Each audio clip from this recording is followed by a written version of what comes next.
Hello everybody, this is Teresa Gallicatos and I am nursing faculty at Maryville University. Today we are discussing healthcare politics, but actually I'm bringing in a person from our university who is an attorney, and his name is Davis Brown. I'm just going to go ahead and read the bio.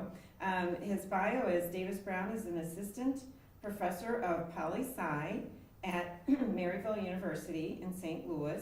He earned his PhD in International Relations in 2012 from UVA, from University of Virginia. Prior to getting his doctorate, he was an attorney in the military and in private practice.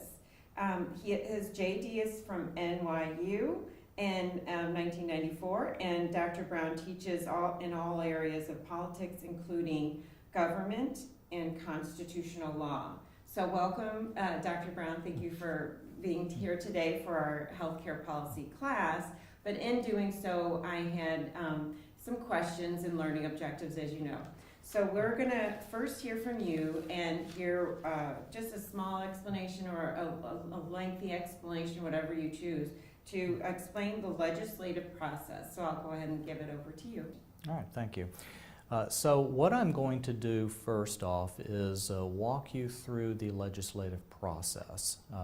This process is enshrined in the Constitution and then also in the procedural rules of each House of Congress. Hopefully many of you, at least in the United States, have taken American government. So hopefully you learned about the difference between the House of Representatives and the Senate. That is the legislative branch of the U.S. government, and that is where laws are made. So here's how the process works. I'm going to start with this first slide that's up on the screen between us. A member of Congress or a senator has an idea. They might get it from a constituent, they might have it on their own. And they draft a bill, which is a proposal for a law, and they send their bill to their House of Congress. That bill gets assigned to a committee, and then that committee in turn assigns the bill to a subcommittee. And in subcommittee, the members start looking over the bill, pondering it, they start marking it up, they'll make changes to it. And it is where the subcommittee is concerned that we reach our first bottleneck. And indeed, the legislative process can be described as a series of bottlenecks. After marking it up, the subcommittee has to vote on it, and if the subcommittee votes to report this bill favorably, that is, they are passing the bill, then the bill goes to the full House or Senate, whichever one it originated in, and then the entire House will vote up or down on that bill. And that is the second major bottleneck. This is where a lot of legislation actually gets killed, either in committee or in the full House or Senate. But the Constitution, when it created the legislative branch, created two houses of Congress. So say the bill originated in the House of Representatives, it passes the House. Well, then it has to go through that entire process again in the Senate. The House version goes to the Senate, and the Senate then assigns that bill to a committee. The Senate may mark it up and then the Senate committee may mark it up and then report favorably that bill to the full Senate, and then the full Senate will vote on it just as the full House did. So there are third and fourth bottlenecks, which brings us to an interesting question. What happens when the House version of the bill and the Senate version of the bill differ from each other? Gee, that could, in a legislature of 535 people, that could never happen, could it? Well, it happens all the time, and the Constitution provides for this. The House and the Senate form a conference committee. It's a committee of half members of the House and half members of the Senate, and they go through the bill and hammer out a compromise. And then whatever compromise is the result of this conference committee, that compromise bill has to go back to the House for a vote, and it has to go back to the Senate for a vote, and there are our sixth and seventh bottlenecks. But this is what the Constitution requires. In order for a bill to become law, both the House and the Senate must pass it by a simple majority vote. But that's not the end of it, because there's another process. The bill then goes to the White House, and the President may choose to sign it into law, or the President may choose not to sign it into law, that is, to veto it. And if the President vetoes the bill, then one of several things can happen. Provided that Congress is still in session, then the bill could be voted on by the House again and by the Senate again, and if a two-thirds majority in both houses vote to override the President's veto, then the bill becomes law despite the President signing it. So you can see that a lot of ideas don't make it into law. In a democracy, this is how lawmaking has to happen. So describe where, what I've heard a lot from our nursing students in most of their discussions on discussion boards, as you know, online and Canvas, and also their concern is that their voice is not heard. So can you speak to that and talk about how this legislative process is intertwined, or maybe it's a political process and a legislative process, but where do they meet, and how does Sure. the inception, that inception start? Sure. What you're speaking of is the difference between the process and the politics. And what I've just discussed is the process. Where the politics comes into play is the fact that we're dealing with a House of 435 voting members and a Senate of 100 voting members. And each of these people has his or her own agenda, his or her own pet peeves, their own fears, their own ideologies of what good government should do, what good government should look like, and what good governments should do. And here's the ugly side of the politics here. I'm glad you're going to go there. Yes, I think we have to go there. And maybe it was always this case, but in this age of media everywhere, I think we see it a lot more. And the ugly part of this process is that American politics is more divided today than in generations. There's no compromise. There is no middle anymore. There's no middle anymore. Yes.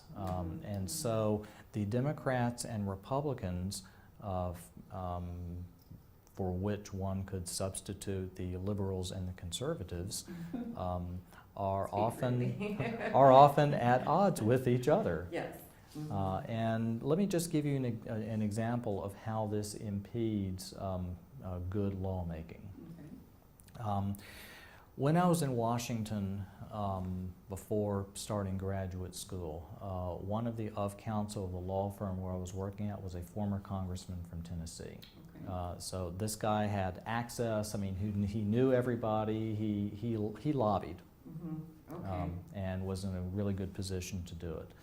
He was a Republican, and I had an idea of something, so I went into his office and we chatted about it, and I told him my idea, and he kind of liked the idea, but you know what the first words out of his mouth were?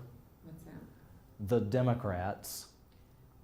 Okay. As in, the immediate reaction of of a member of Congress seems to be what the other party is doing and Right. how we can defeat the other party, how we can make the other party look bad, how we can delegitimize the other party in the eyes of the voter.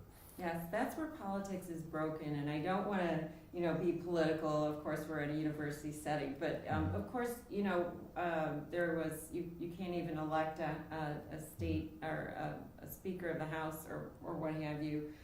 So politics is kind of what you're describing is broken, but we have to be able to, have causes, and the Affordable Care Act was one cause, and present it to our legislators, because we elected them as the people. We elected them to speak for us and to, in a friendly environment, hopefully, where they're discussing, whatever the issues are, and passing laws. We would like that to occur. We would like for the people's voice to be heard. So that's where our voice as nurses, when we have issues in our practice, like scope of practice, for nurses to present that to the legislator or to as a lobbyist. I mean, can you imagine? I mean, what do we just sit down and just talk? Or, from my understanding, the bullet point presentation is what they want to hear.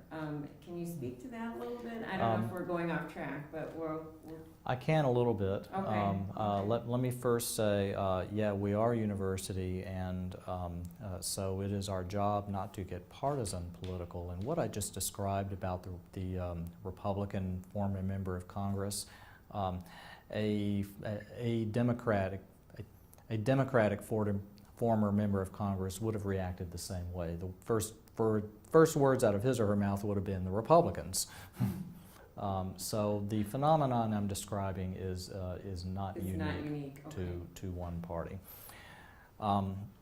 So how do we bring that back to the citizenry? This is a democracy. How is it that the citizenry has access to their legislative bodies? How can they have input into the legislative process? How can their ideas come into law? So there's no formal process for that. The only formal process starts with the member of Congress or the Senate.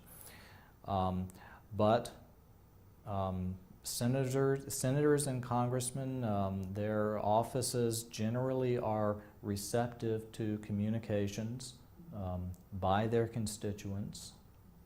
A lot of the time of senators and congressmen are spent meeting with constituents and with lobbyists. So is the majority heard, though? Sometimes it's the minority that their voice is so loud that it's the only thing that surfaces, and then the majority really doesn't agree with the minority voice. Okay. So Well, that's the case in any kind of institution. got it. Okay. And universities are not, even universities are not immune to that. Mhm. It's true that the silent majority is not going to be heard often, simply because that majority is silent. Mhm. So take-home point for the viewer is, if you have an idea and you want that idea to get translated into law somehow, you can't be silent. You have to contact your senator or congressman and give that person that idea. Well, I have a question. So the other fear that I've heard from our students is that they're afraid to speak up. I mean, they speak up for their patients to the doctor because nurses do that very well. But the speaking up politically in a hospital, in a private practice, it may be frowned on. Nurses feel like they're going to lose their job, that kind of thing. Can you speak to that? I mean, is there... Sure. Okay, So great. one good way to get around that problem, if you're concerned about sticking your neck out as an individual, well, most professions have an association, and most associations have a lobbying office in Washington. So the major professional organizations for the nursing profession would be the Missouri, for Missouri, St. Louis, Missouri, it's Missouri Nurses Association or the American Nurses Association. There's so many professional organizations for nurses and nurse practitioners. So okay, very true, very true. Very okay, good. so on the national level, American Nurses Association. Okay. I would lay odds that the association has a lobbyist in Washington. Either their headquarters is there, or they have an office there, or they have retained a lobbying firm to push for legislation that advances the agenda of the American Nurses Association. So any member of the association can contact the association's headquarters and tell them, hey, I have an idea. Maybe Congress should pass a law providing for X, Y, and Z. And it may take several phone calls to do this, to get the lobbying wing of the association to listen to you. And then, but if you persist enough, then you will be listened to, and provided that that your idea is not a rambling rant, and that's the rambling then it will be rants heard. have been there. Those are the things that are not. I guess that is what is an issue as well. Is that sometimes that's the minority rambling and rant, because I've heard, and I don't know if this is true, but I've heard that senators' offices get so many rants, and it's not a concise issue. It's not, well, maybe it is, but it's a rant and what have you. They do. But speak to that, because nurses, when we write it, some of the content is not well. Bear with me, please. But what I've read, nurses need to be more concise in their identification of an issue and address the issue. From my understanding, you need to be speaking in bullet points, really. So as concise as you can be in your rant, if it is a rant. I mean, those are this is the real substance of what it is to lobby, or what it is to speak to your legislator. But you have to, my understanding is, again, it's the bullet point that always identifies the issue well. In my opinion, the best kind of letter to a senator or congressman is a one-page letter with about 3 paragraphs, and maybe a short intro paragraph. So a one-sentence introduction, who you are, what your profession is, why you're contacting them, and then no more than 3 paragraphs, and of those 3, no more than a page on what you're advocating. And those are the best kinds of letters, because they don't take a lot of time to read. They are very clear. And if you're going to do this, get it proofread too. Yeah, thank you for saying that. I do appreciate. Thank you for saying that. That's absolutely essential. So we'll take a break right now, and then we'll pick up with this discussion shortly. Thank you very much.